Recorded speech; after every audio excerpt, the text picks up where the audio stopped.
దళపతి విజయ్ని Jagan team ట్రాప్లో పడేసిందా? AP mining mafia విజయ్తో కలవడం వెనుక ఉన్న మాస్టర్ ప్లాన్ ఏంటి? దళపతిని అడ్డం పెట్టుకుని తమిళనాడును కొల్లగొట్టాలని చూస్తున్న ఆ అదృశ్య శక్తి ఎవరు? ఈ సంచలన నిజాలు ఇప్పుడు చూద్దాం. తమిళనాడు ముఖ్యమంత్రి పీఠమే లక్ష్యంగా అడుగులు వేస్తున్న నటుడు విజయ్ కనీసం బాధ్యతలు చేపట్టక ముందే తీవ్ర స్థాయిలో వివాదాల్లో చిక్కుకున్నారు. రీసెంట్ గా ఆయన గవర్నర్ ను కలవడానికి వెళ్లినప్పుడు తన వెంట తీసుకెళ్లిన వ్యక్తులు ఇప్పుడు తమిళ రాజకీయాల్లో చిచ్చురేపుతున్నారు. ఆంధ్రప్రదేశ్ కు చెందిన గ్రానైట్ వ్యాపారి విష్ణురెడ్డి, కర్ణాటకకు చెందిన సినీ నిర్మాత కేవీఎన్ వెంకట్లు విజయ్ పక్కన కనిపించడమే ఈ గొడవకు అసలు కారణం.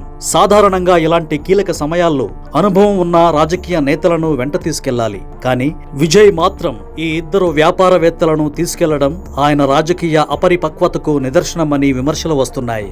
ఇక్కడ అసలు ట్విస్ట్ ఏంటంటే ఈ విష్ణురెడ్డి నేపథ్యం. ఆంధ్రప్రదేశ్ లో వైఎస్ జగన్మోహన్ రెడ్డి కుటుంబానికి ఈయన అత్యంత సన్నిహితుడు. జగన్ కుటుంబ సభ్యులతో కలిసి పలు కంపెనీల్లో డైరెక్టర్ గా కూడా పనిచేస్తున్న విష్ణురెడ్డి ఏపీలో మైనింగ్, గ్రానైట్ వ్యాపారాల్లో చక్రం తిప్పిన వ్యక్తిగా గుర్తింపు పొందారు. జగన్ హయాంలో కీలక పాత్ర పోషించిన ఇటువంటి వ్యక్తులు ఇప్పుడు విజయ్ పార్టీకి షాడో సలహాదారులుగా మారడం వెనుక పెద్ద కథే ఉందని రాజకీయ విశ్లేషకులు భావిస్తున్నారు. విజయ్ పార్టీకి కావలసిన వేల కోట్ల రూపాయల ఫండింగ్ అంతా ఈ వ్యాపారవేత్తలే చూసుకుంటున్నారని తమిళ పత్రికలో కోడై కూస్తున్నాయి. మరోవైపు కేవీఎన్ వెంకట్ కేవలం నిర్మాత మాత్రమే కాదు, రాజకీయ వ్యూహకర్తగా కూడా పేరు పొందారు. విజయ్ నటించిన చివరి సినిమా జననాయకన్ నిర్మించింది కూడా ఈయనే కావడంతో వీరి మధ్య సంబంధం కేవలం సినిమాలకే పరిమితం కాలేదని అర్థమవుతోంది. ముఖ్యంగా సంకీర్ణ ప్రభుత్వం కోసం చిన్న చిన్న పార్టీలను మచ్చిక చేసుకోవడంలో ఈ వ్యాపార ద్వయం వ్యూహకర్తలుగా వ్యవహరిస్తున్నట్లు వార్తలు వస్తున్నాయి. తమిళనాడు రాజకీయాల్లో స్థానికతకు ప్రజలు ఇచ్చే ప్రాధాన్యత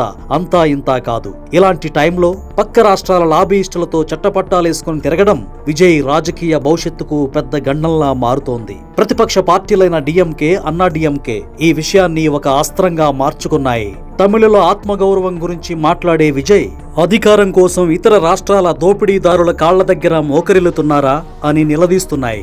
అంతేకాదు గతంలో ఆంధ్రప్రదేశ్ లో సహజ వనరుల్ని ఏ విధంగా అయితే దోచుకున్నారో అదే మోడల్లో ఇప్పుడు విజయ్ ని అడ్డం పెట్టుకుని తమిళనాడును దోచుకునే ప్లాన్ ఏమైనా జరుగుతోందా అనే అనుమానాలను ప్రజల్లోకి తీసుకెళ్తున్నారు. ఈ పరిణామాలు విజయ్ పట్ల సామాన్య ఓటర్లలో అనుమానాలను రేకెత్తిస్తూ టీవీకే కేడర్లో కూడా అసంతృప్తిని కలిగిస్తున్నాయి. మరి ఈ ఇద్దరు మిత్రులు విజయ్ ని ముఖ్యమంత్రిని చేస్తారో లేక వివాదాల్లో ముంచి రాజకీయంగా దెబ్బతీస్తారో వేచి చూడాలి.